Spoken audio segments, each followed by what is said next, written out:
Hello guys! Welcome to my vlog again and again and again and again and again and again. For today's video guys is magluluto tayo ng chicken liver steak.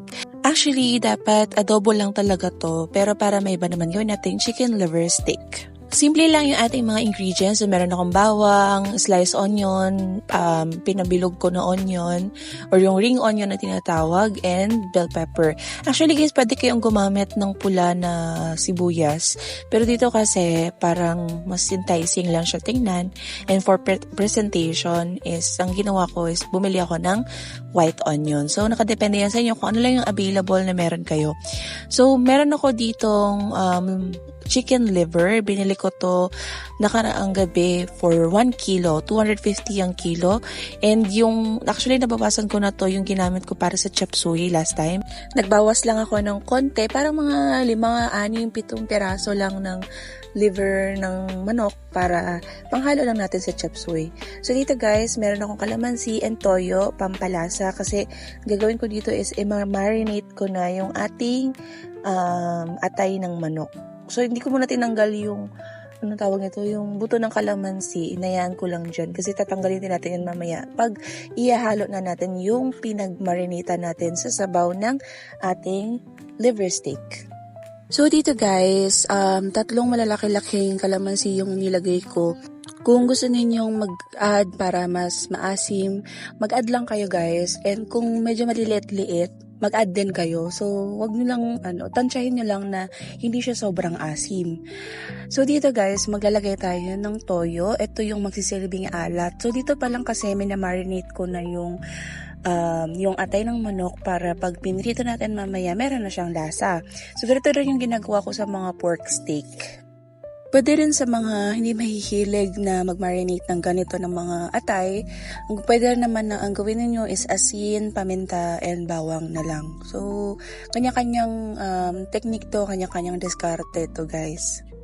So, after natin ma-marinate is maglalagay na tayo dito ng paminta and ang mga ilang perasong bawang. So, maganda guys kaya pag nagma-marinate kayo, lagi may bawang para makuha niya kaagad yung lasa or yung amoy ng bawang. Kasi parang imamarinate ko to ng mga 1 hour. Pwede nyo rin ito ilagay sa ref habang may na-marinate. Pwede rin overnight ang marination. Pero talaga pag steak, ang alam ko talaga overnight siya usually. So ito, 1 hour lang yung marination ko kasi nga frozen pa to kanina nung binaba ko sa ref nung pagising ko. Kaya hinantay ko pa na lumambot siya.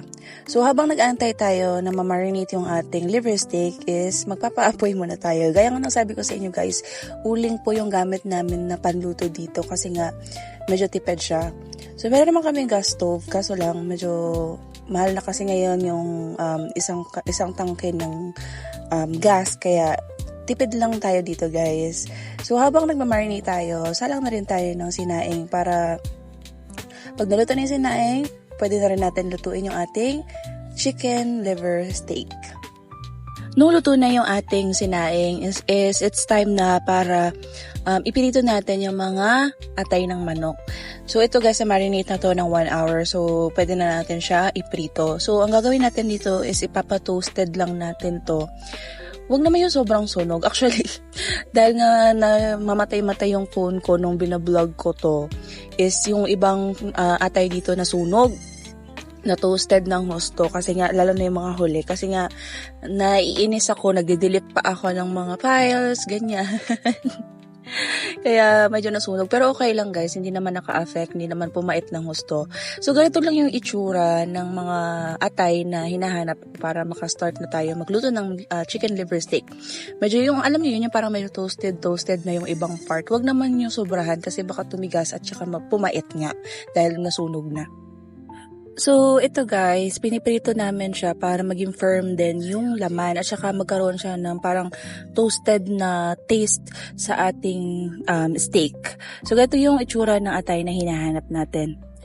After natin maprito yung mga atay is it's time na para gawin natin yung sauce.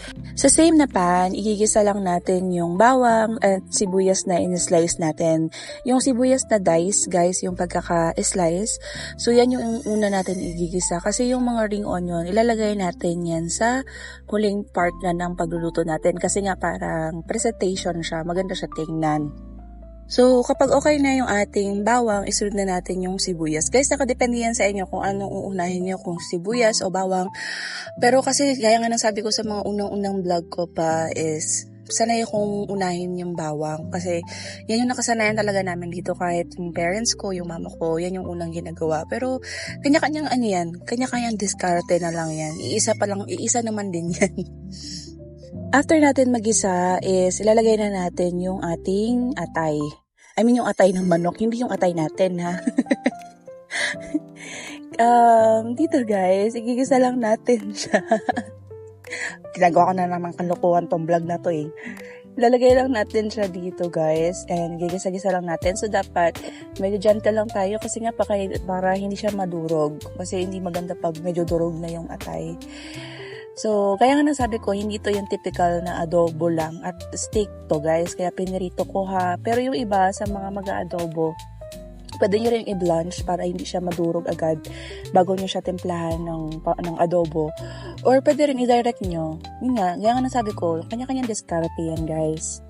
So, after natin magisa-gisa ng very light yung ating atay or atay ng manok, ilagay na natin yung pinagmarinatan niya para ma-absorb din ng atay ng manok yung pinagmarinatan natin sa kanya. And then, maglalagay tayo dito ng tubig.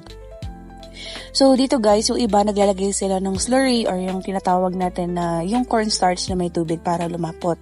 Masarap din yun kasi yun yung usual na nakakain ko doon nung college ako sa mga karinderya. Masarap din siya yung ganun.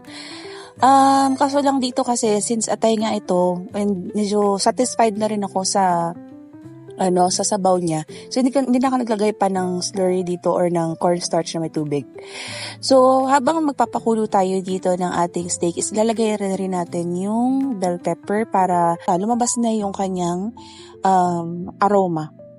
So after nito guys, is ito rin yung reason ba't lumapot yung ating sabaw kasi nga naglagay ako dito ng oyster sauce. So optional to guys, pwedeng hindi, pwede rin maglagay kayo. So dito, inubos ko lang yung isang pack kasi yung kalahati nito guys is nilagay ko din doon sa chop suey.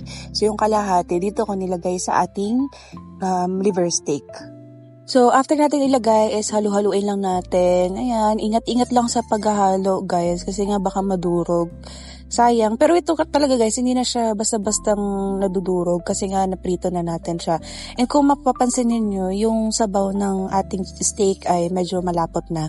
So, kaya nga nang sabi ko sa inyo, hindi na natin kailangan pa maglagay ng cornstarch na may tubig kasi nga lumalapot na siya ng lumalapot. So, mas okay ito yung ganito kaysa yung sobrang lapot talaga na liver steak or na adobo. Ayan. So, pakuluan lang natin ng pakuluan, guys. And, igisa-gisa nyo lang din para hindi siya matuyuan ng sabaw. Tapos, kapag pakaramdam ninyo, luto na yung ating sabaw is, tikman nyo na yung lasa para ma-check ninyo kung ano pa ba yung kulang, kung maasim pa ba. Kung maasim, pwede kayo maglagay ng tubig.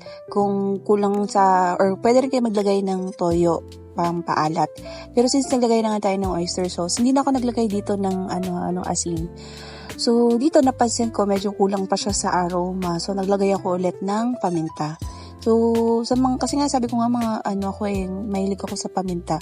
Mas magana kasi, tsaka mas babango yung pagkain pag may paminta kasi nga nagbibigay din siya ng anghang.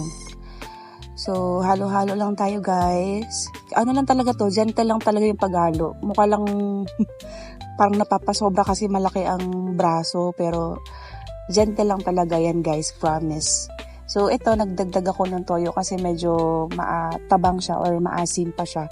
And nakuha ko na rin ata dito yung tamang timpla, yung timpla na hinahanap ko, yung parang nag-aagaw yung asim ng kalamansi ang nilagay natin kanina and yung alat ng toyo at ng oyster sauce. So, okay na sa akin to guys. Konting pakulo-kulo na lang. At kung makikita nyo, malapot talaga yung sabaw. Saktong-sakto talaga. And alam nyo guys, nung kinakain namin to, nagmamantika siya. Kasi nga, medyo marami-rami yung mantika na pinanggisa natin kanina. So, okay na okay to guys. Masarap siya. Meron tayong comment dito guys. Sabi ni Miss Milan-I6M, masarap naman daw talaga yung liver. Malasa daw siya. Kaso lang, mapait daw kaya ayaw niya daw ng liver. So ma'am, yung masasuggest ko sa'yo is na-experience ko rin yan before. Pero try mo po yung branded na klase ng manok, yung nakapack, or ng atay ng manok, yung nakapack, hindi po siya mapait. Naiintindihan ko naman din po yan, ma'am, kasi marami din akong kilala ng ayaw nila ng atay, kasi nga mapait daw. Pero kasi, kami kasi dito sa bahay po, ay paborito namin itong atay ng manok, atay ng baboy, ganyan, depende po. So, thank you so much, ma'am, sa pag-support, sa pag-watch ng aking video, and of course, sa pag-comment. Shout out sa iyo, ma'am, kung taga saan ka man po. I really appreciate po yung comment ninyo. So, thank you, ma'am. So guys, naputol na rin kasi yung aking video dito, and kung makikita ninyo, ang ganda ng pagkakaluto natin. Nilagay ko na rin yung ating ring onion. So, yun lang guys. Dito na nagtatapos yung ating video. Sana may natutunan kayo, and don't forget to like, share, comment, and subscribe na rin po sa aking video. Tuloy-tuloy lang tayo guys. Thank you guys for keep on supporting me. Kain po tayo. Sana po natakam kayo ng bongga. Yan lang guys. Bye bye guys. See you on my next vlog.